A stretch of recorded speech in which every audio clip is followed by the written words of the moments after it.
Gracias a ti por estar con nosotros. Saber para servir.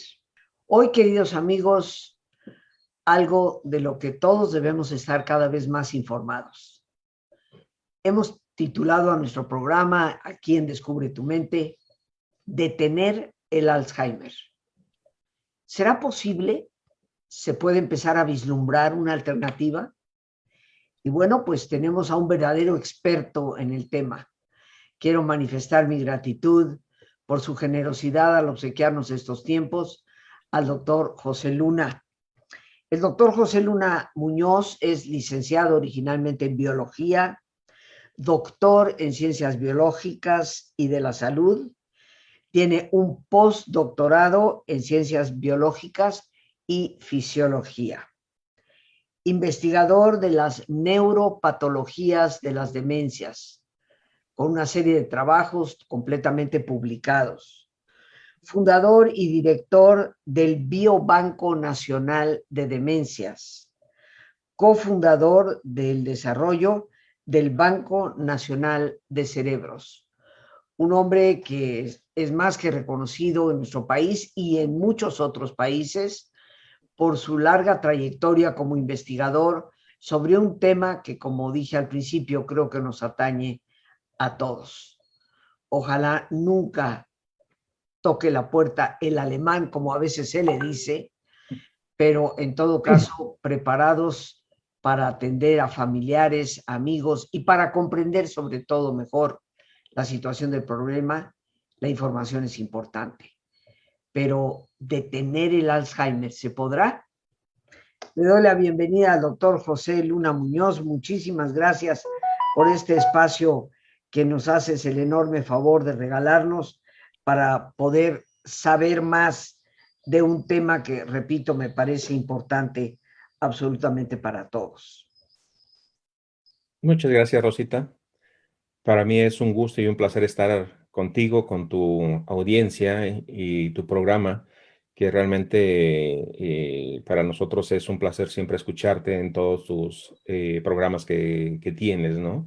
Porque siempre tomas puntos muy importantes para el interés de toda la población, ¿no? Y esto de la investigación también es muy importante que la gente sepa lo que se está haciendo en el Biobanco Nacional de Demencias, en la Facultad de Estudios Superiores Cuautitlán, ¿no? Entonces, aquí el Biobanco Nacional de Demencias pues, está enfocado precisamente a estudiar esta enfermedad neurodegenerativa, la enfermedad de Alzheimer, ¿no? Entonces, me gustaría empezar precisamente comentándote que la enfermedad de Alzheimer, pues bueno, ya una gran cantidad de personas sabe todos los síntomas, ¿no? Pero dentro de ello, pues vamos a hablar un poquito de ella, que son los cambios de memoria. Y esto es realmente para que nosotros podamos contextualizar lo que viene, ¿no? Y lo que pretendemos desarrollar en este programa.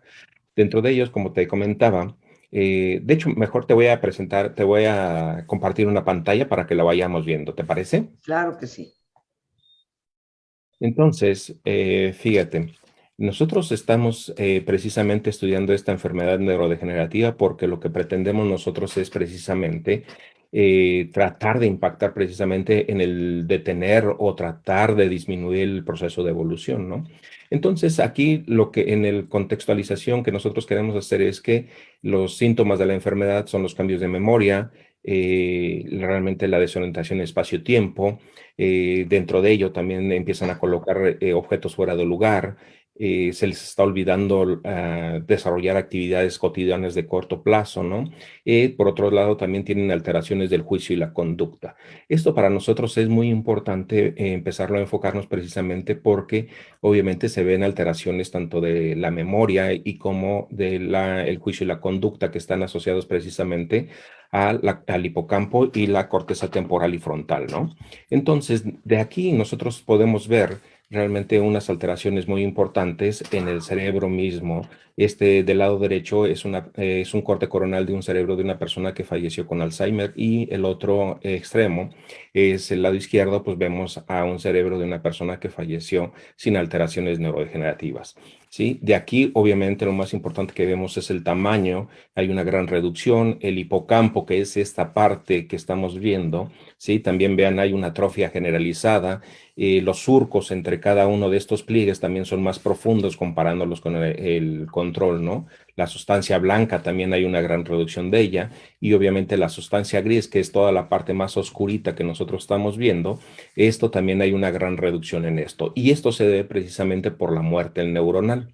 ¿Sí? Entonces de aquí obviamente sabemos que estos síntomas inician 15 o 20 años antes de que estas lesiones aparecen 15 o 20 años antes de que haya los primeros síntomas clínicos.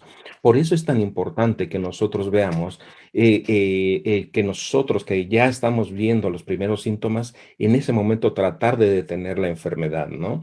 Pero sin embargo, con el paso del tiempo hemos visto que obviamente estas lesiones, que son lo que caracteriza el cerebro con una enfermedad de Alzheimer, son las placas amiloides, que aquí les muestro en la parte inferior derecha, y aquí vemos el depósito de amiloide, unas estructuras filiformes que son parte de las terminales de las neuronas, ¿sí? Y acá vemos la que realmente correlaciona con el deterioro de la persona, que es la maraña neurofilar, que es la imagen izquierda de la parte superior, ¿no? Entonces, esas dos lesiones es lo que a nosotros realmente nos ha interesado para poder tratar de ver que en próximos tiempos nuestra población adulta mayor va a ser preponderantemente, toda nuestra población está enfocada a este envejecimiento poblacional, ¿no? Dentro de esto también estamos viendo que América Latina, pues obviamente está con los mismos problemas que México, ¿no? Que la población está envejeciendo rápidamente. De aquí obviamente tenemos que empezar a ver qué factores de riesgo que pueden desarrollarse en esta enfermedad de Alzheimer. Sabemos obviamente que este, esta enfermedad tiene dos formas de aparición, una forma genética y una forma esporádica, ¿no? De aquí tenemos que ver que los factores genéticos en este aspecto de factores de riesgo pueden estarse asociando precisamente al desarrollo de unas alteraciones, por ejemplo, la homocigosis de la apolipoproteína E4, ¿sí? Pero esto no significa que realmente vaya a desarrollar la enfermedad, es solamente un factor de riesgo, a diferencia del factor genético que se tienen ya perfectamente mutaciones tanto en la presinilina 1, presinilina 2 y el péptido beta amiloide, ¿no? Bien, entonces de aquí uno de los mayores factores de riesgo es el envejecimiento, ¿no? Y también obviamente los factores medioambientales. Dentro de los factores medioambientales es todo aquello, nuestro estilo de vida, ¿no? Entonces, dentro de ello, obviamente tenemos que empezar a enfatizar precisamente todos estos cambios, que son los factores de riesgo. Los factores de riesgo que están enfocados posiblemente a favorecer realmente el desarrollo de la enfermedad de Alzheimer. Dentro de ello, pues obviamente se ve el alcoholismo, el tabaquismo, la drogadicción, la obesidad, el sedentarismo y también problemas metabólicos. Así también se ha propuesto que los traumas craneoencefálicos también están muy implicados en el desarrollo o la probabilidad de poder desarrollar la enfermedad de Alzheimer, ¿no? Y esto se vio con la encefalopatía traumática crónica, que son los que presentan los jugadores de fútbol americano, ¿no? Donde obviamente también llegan a presentar cierto grado de demencia, pero dentro de ello, mucho de ello, de sus síntomas es la conducta impulsiva, ¿no? Pero esto es lo que a nosotros nos interesa precisamente, que entonces los traumas craneoencefálicos podrían estar favoreciendo también el desarrollo de la enfermedad de Alzheimer, ¿no? Dentro de ello, pues obviamente en esta encefalopatía traumática crónica, pues ya se ven también alteraciones muy prominentes en el cerebro. Este es un cerebro de una persona que jugó fútbol americano, pero miren, también hay una gran acumulación de estas estructuras, de estas marañas neurofilares que también se modifican en la enfermedad de Alzheimer. Bueno. Dentro de ello, pues obviamente también están involucradas proteínas que se están afectando completamente en todo este desarrollo de deterioro cognitivo, ¿no? Y entonces estas proteínas es lo que nosotros realmente estamos estudiando en la enfermedad de Alzheimer. La proteína tau proteolizada hiperfosforilada, que sufre cambios conformacionales, y también tenemos lo que es el depósito de amiloide beta, ¿no? Entonces, dentro de esto, pues yo quiero ver y hemos tratado de entender todos estos procesos moleculares que están sucediendo tanto en una enfermedad como en otra, porque obviamente sabemos que la enfermedad de Alzheimer se diagnostica al 100% cuando es en tiempo post-mortem, ¿no? Dentro de ello, pues hay una gran actividad que estamos nosotros realizando precisamente con toda esta complejidad de asociaciones que están involucradas precisamente para poder entender y apoyar la enfermedad de Alzheimer en la población, ¿no? Dentro de ello, pues obviamente la Federación Mexicana de Alzheimer estamos muy cercanos de ellos precisamente para poder favorecer la donación de cerebros para la investigación, así también como las fundaciones de diferentes estados, como la Fundación Familiares de Alzheimer, y internacionalmente estamos con Alzheimer Iberoamérica y Educación Médica Continua, ¿no? Todo está en conjunción precisamente a lo que es el diagnóstico y la investigación que se lleva a cabo en el Biobanco Nacional de Demencias en la FES Cuautitlán, ¿no? Todo esto es muy importante que nosotros veamos precisamente esta correlación y esta relación que nosotros estamos teniendo precisamente con ellos para poder llegar y a la población en general, ¿no? De hecho, en un momento más vamos a estar ya enlazados precisamente también con un programa que hace la Asociación Alzheimer México IAP, que es Alzheimer Aprende y Actúa, que realmente es la información que nosotros llevamos precisamente en la parte de investigación hacia la población, ¿no? Pero bueno, dentro de ello, esto es muy importante que nosotros veamos que toda la investigación que nosotros estamos haciendo en torno a este proceso degenerativo, para poder entender y buscar algunos medios o métodos que podamos nosotros realmente detener la enfermedad, ¿no? Dentro de ello, pues sabemos que ya realmente esta enfermedad ya fue descrita desde 1906 y que se reconoce apenas en 1987 como un problema de salud pública, ¿no? Y esto es importante, ¿por qué? Porque si tenemos nosotros una población netamente que va en proceso de envejecimiento, pues obviamente el incremento de esta población también va a sufrir grandes estragos, ¿no? Dentro de ello. Y sabemos que esta enfermedad hasta el momento no se puede detener, pero podemos tener una gran actividad precisamente para poder desacelerar este proceso de deterioro cognitivo, ¿no? Esto entonces significa, José, que en el título de nuestro programa, detener el Alzheimer como tal, todavía no tenemos los conocimientos adecuados, la investigación completa para poder hacerlo, pero sí ya empiezan a haber pistas de cosas que nos pueden ayudar a que tal vez no se desarrolle, a que no avance tan rápido. ¿Qué es Así lo que es. sí podemos hacer? Pues fíjate, todo esto que nosotros estamos viendo en este proceso de deterioro cognitivo, como te decía, en este contexto, nosotros estamos enfocados a desarrollar algunos fármacos, ¿sí? Uh -huh. Algunos fármacos que van dirigidos contra contra el péptido y contra la proteína tau, que son las dos proteínas y el péptido que se está modificando en la enfermedad de Alzheimer, ¿no? Dentro de ello, pues obviamente vemos que se busca, por ejemplo, la proteína tau intacta y la proteína tau hiperfosforilada, y obviamente se trata de ver su evolución en el proceso de la evolución de la enfermedad, ¿no? Así también como la amiloide beta. Pero esto a mí me conlleva realmente en este tratamiento o en estos diagnósticos, más bien dicho, en estos diagnósticos que estamos haciendo, por ejemplo, de neuroimagen o la búsqueda también de estas proteínas en líquido cefalorraquídeo, ¿sí? Que esto están precisamente en otras enfermedades neurodegenerativas, e inclusive la amiloide beta también se encuentra en personas o se ha encontrado en algunas personas que fallecieron sin ningún deterioro cognitivo, y precisamente estamos viendo cómo el amiloide beta se presenta en esto y obviamente no correlaciona con el deterioro cognitivo. Entonces aquí tenemos un problema de conceptualización, ¿no? Un problema de ver. Estamos viendo nosotros un producto, estamos viendo las lesiones, que es un producto de previo a algo que está ocurriendo. Entonces, el diagnóstico está basado precisamente en estos dos puntos, ¿no? La tau intacta y tau hiperfosforilada, y el amiloide beta en estos dos fragmentos que se generan. Pero sin embargo, hay un fragmento truncado que es, que es un fragmento de la proteína tau mucho más tóxica, inclusive con el amiloide beta también nosotros estamos viendo cómo realmente hay otros fragmentos mucho más tóxicos sobre todo este. ¿Sí? Entonces, nosotros, si en diagnóstico estamos viendo esta situación, pues tenemos nosotros que empezar a ver que todos estos síntomas clínicos realmente se asocian a esta muerte neuronal y que se asocian precisamente con la modificación de esta proteína tau, ¿no? Entonces, eso es lo que nosotros tenemos que empezar a analizar y buscar, ¿no?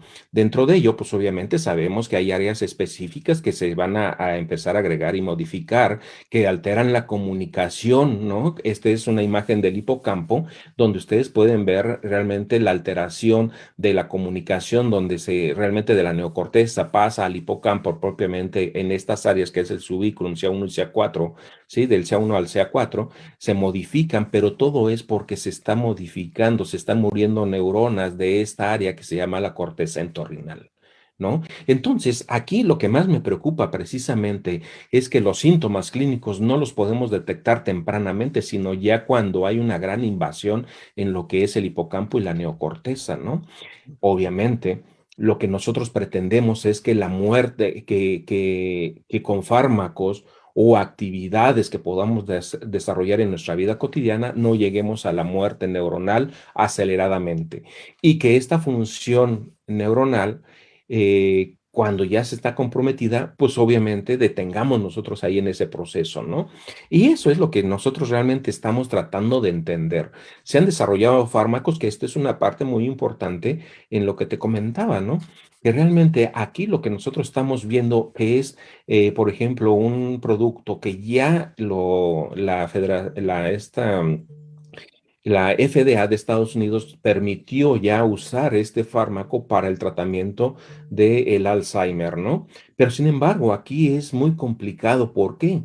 Porque estamos viendo que este fármaco es más que nada un anticuerpo que va a ir dirigido contra el amiloide beta, Ujú. pero ya es un evento que ya se hizo, ¿no? Pero sobre todo lo que estamos viendo ahora, realmente cómo el profesor Claude Wishik está desarrollando un fármaco que va contra el ensamble de esta proteína tau que se agrega anormalmente en el cuerpo de la neurona, ¿no? Entonces, si lo vemos, son dos posiciones totalmente distantes, pero aquí lo importante es que vayamos precisamente a un procesamiento químico que de realmente la formación de estos filamentos altamente insolubles de proteína tau que se agrega en el cuerpo de la neurona se asocian precisamente a esta parte de insolubilidad.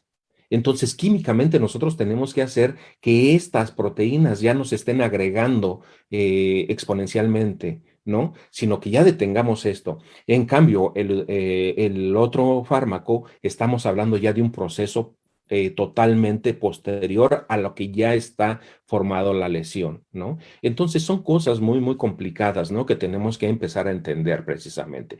Y sobre todo que no podemos evaluar el proceso de efectividad de los fármacos en ese momento. ¿Por qué? Porque tenemos que esperar tiempo después para poder hacerlo, ¿no?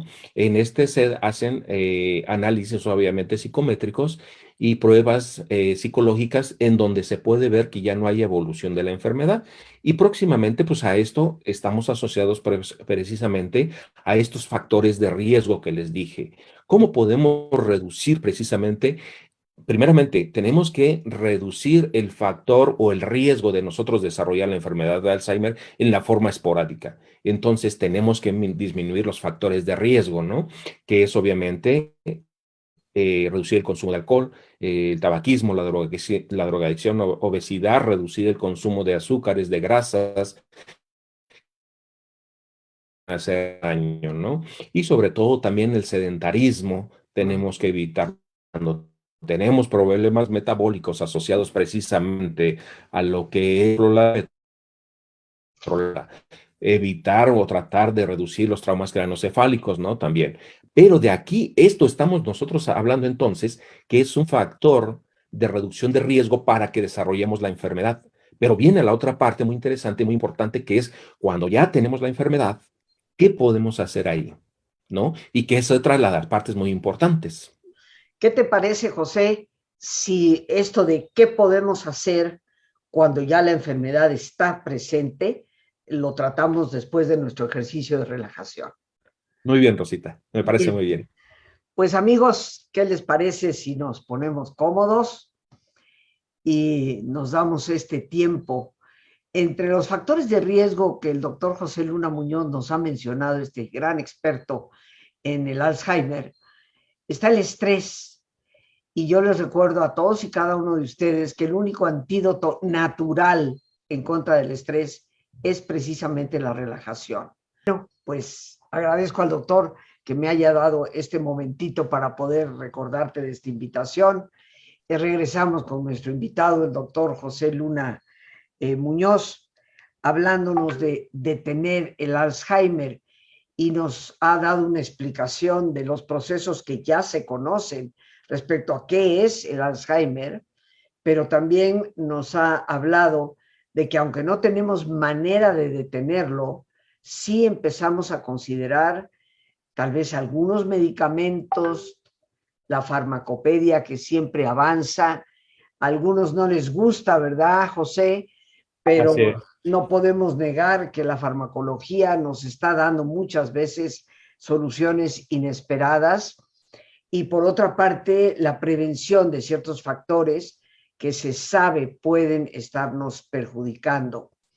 Ahora, estos son como preventivos, tal y Así como es. se escuchó. Sin embargo, ¿qué pasa cuando ya la enfermedad hace su aparición? ¿Qué podemos hacer, José? Y Bueno, también que nos digas cómo contactar con ustedes. sí, gracias. Bueno, el contacto que nos pueden hacer directamente, pues obviamente están aquí en la parte de arriba, ¿no? Sí. Está mi correo electrónico y está el teléfono al cual pueden mandar también WhatsApp, ¿no? Uh-huh.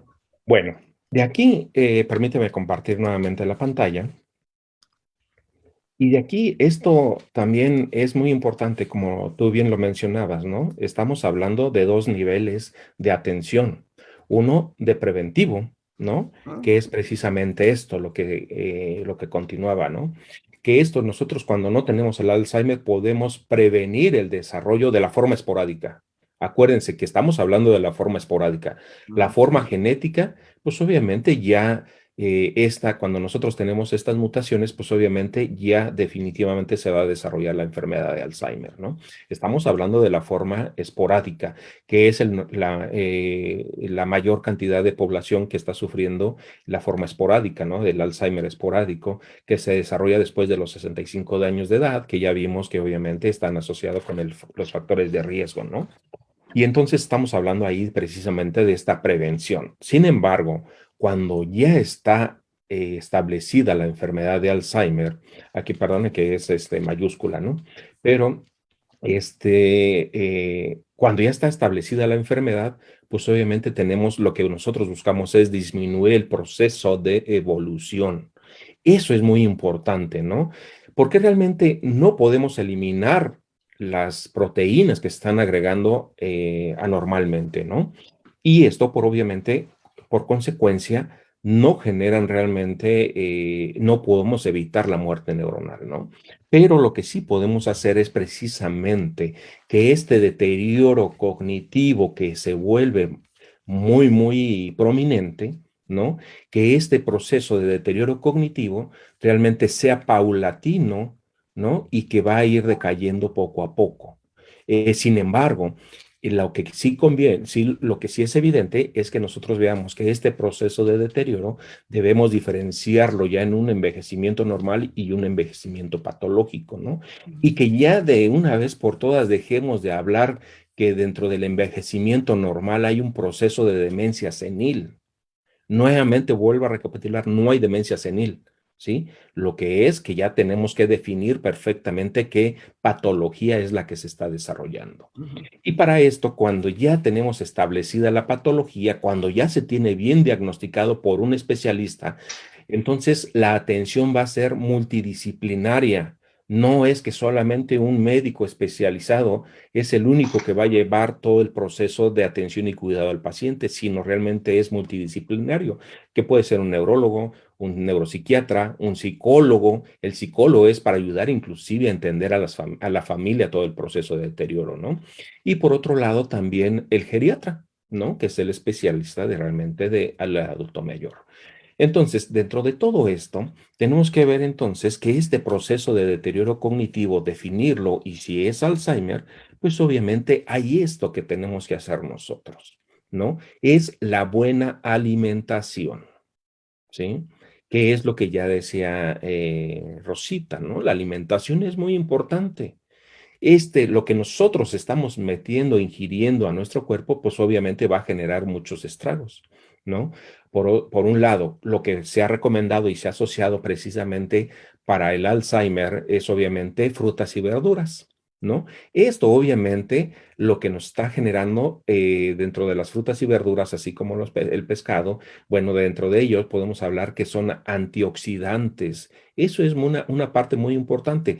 Dentro de esto, estas lesiones, sobre todo el amiloide beta, hablando de este péptido que se agrega en placas y que va invadiendo completamente todo el parénquima cerebral, pues obviamente nosotros, este depósito de amiloide genera un proceso inflamatorio muy grande generado obviamente por las células gliales, las células microgliales, ¿no? Entonces, las frutas que normalmente puede uno ingerir, pues obviamente están los frutos rojos, ¿no? Que es la ciruela, por ejemplo, las moras, las uvas, las fresas, cerezas y arándanos, ¿no? Que esto obviamente va acompañado con las verduras, que es brócoli, col, espinaca, remolacha, berenjenas y pimientos, que también es muy importante que nosotros podamos ingerir ellos, ¿no? Dentro de los pescados, pues obviamente lo que nos va a generar realmente y que está involucrado pues, es el omega 3, ¿no? Que está Ujú. obviamente en algunos de estos pescados, como el atún, el salmón, el boquerón, la caballa, ¿no? En fin, hay una serie de pescados que nosotros podemos ingerir para precisamente mantener los niveles de omega 3 y que el omega 3 obviamente también está involucrado en lo que es la memoria, ¿no?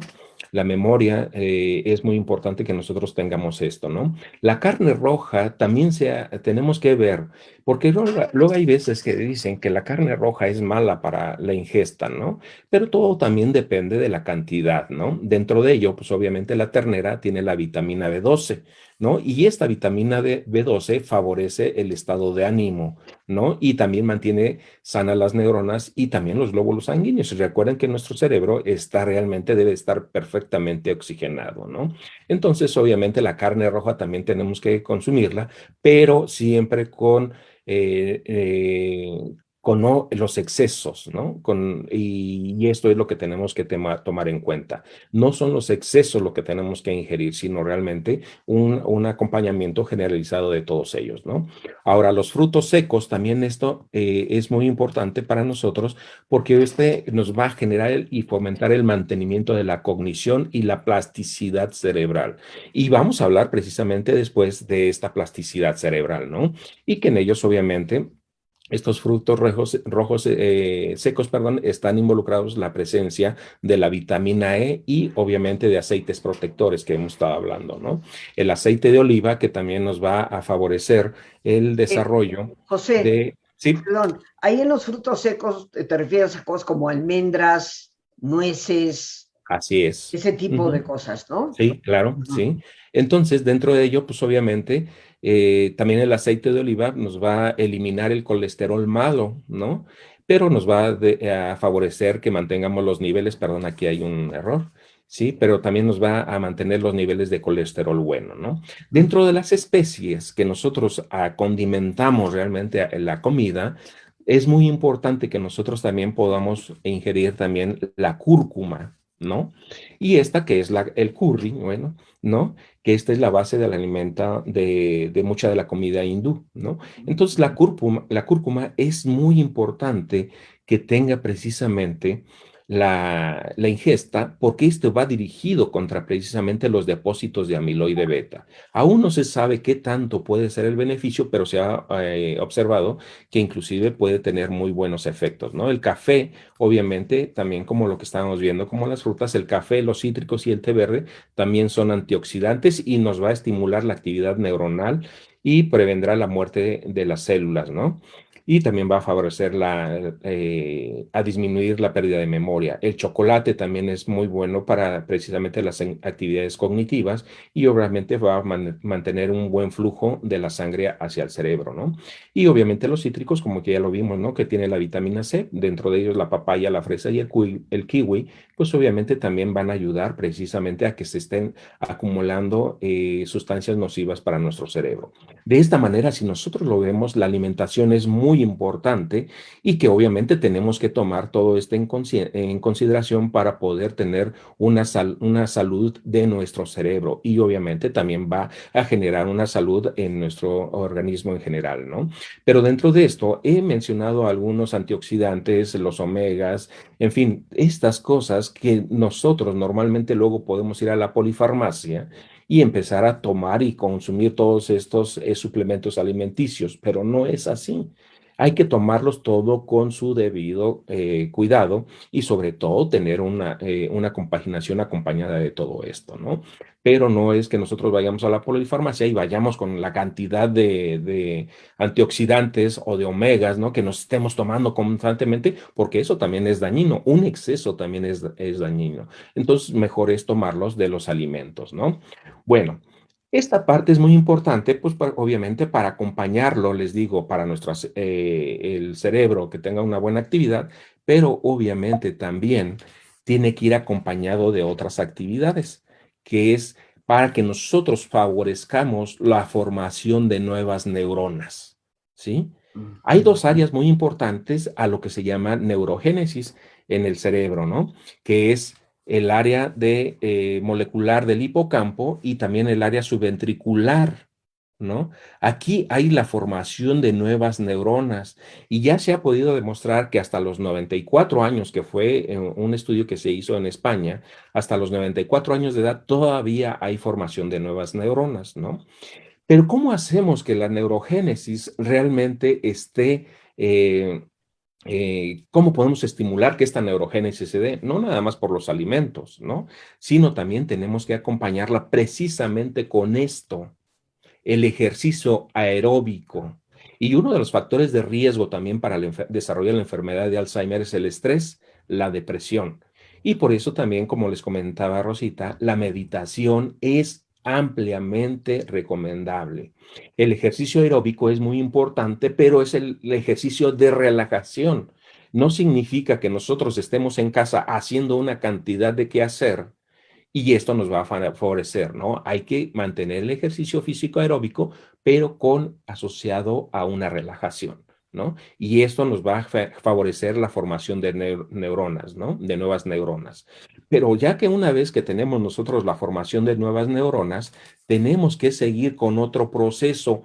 Tenemos que hacer que estas células que se están generando nuevas, que maduren, ¿sí? Entonces tenemos que hacer que estas neuronas que se van a generar nuevas empiecen a establecerse en áreas específicas, ¿no? Para que maduren estas neuronas. Entonces esta maduración la llevamos con la actividad manual.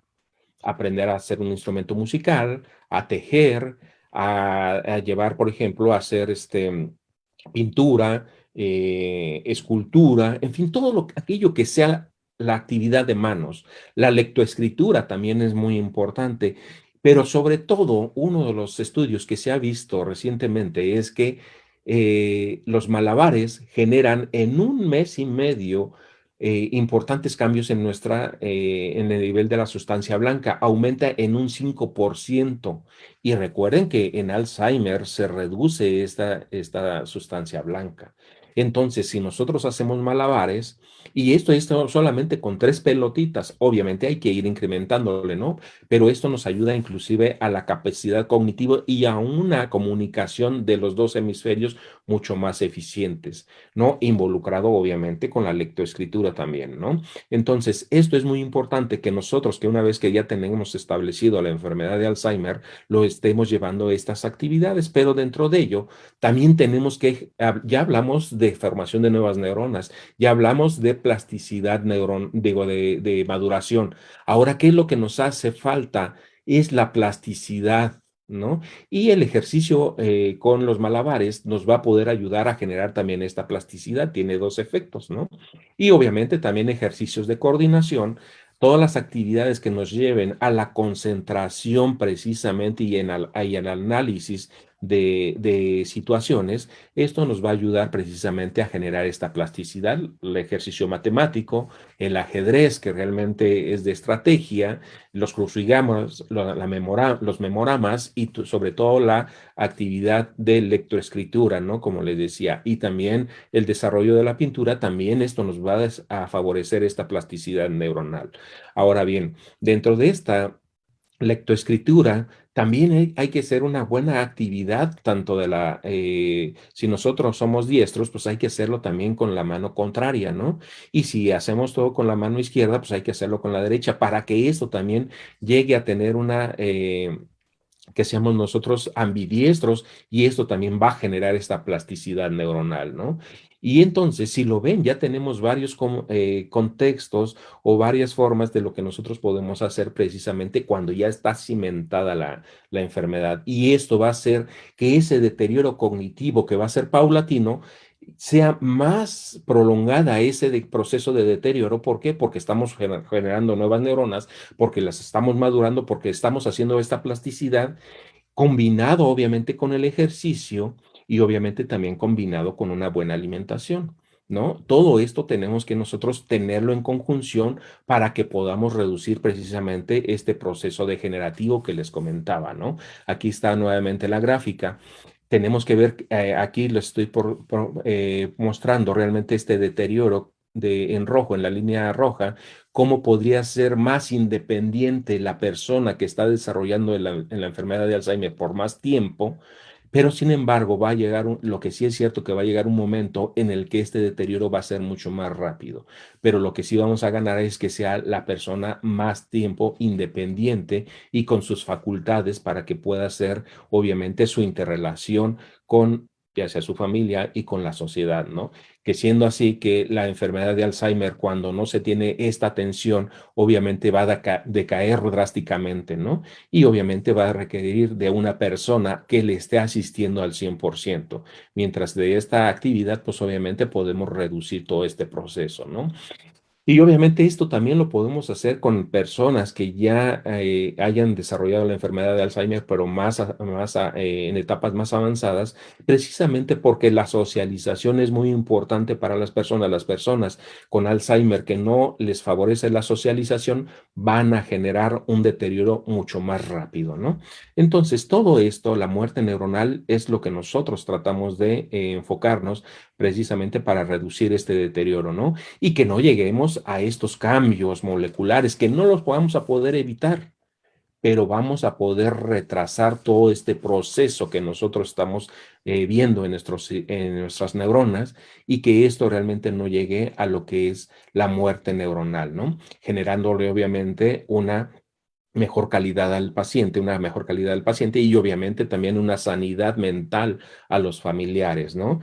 Y esto obviamente es importante y te agradezco precisamente, Rosita, por todo este apoyo que nos das precisamente para transmitir a esta información a la población, que es muy importante que nosotros podamos hacerles llegar y que realmente no se sientan solos las personas que estamos desarrollando la enfermedad de Alzheimer, ¿no? Que no se sientan solos las familias, siempre estamos haciendo algo, tanto las asociaciones que están involucradas en ello, tú en esta parte de comunicación y nosotros que tratamos precisamente de darles un contexto y explicarles por qué está pasando estos cambios, ¿no? Y cómo podemos tratar de llegar, a acercarnos a ello.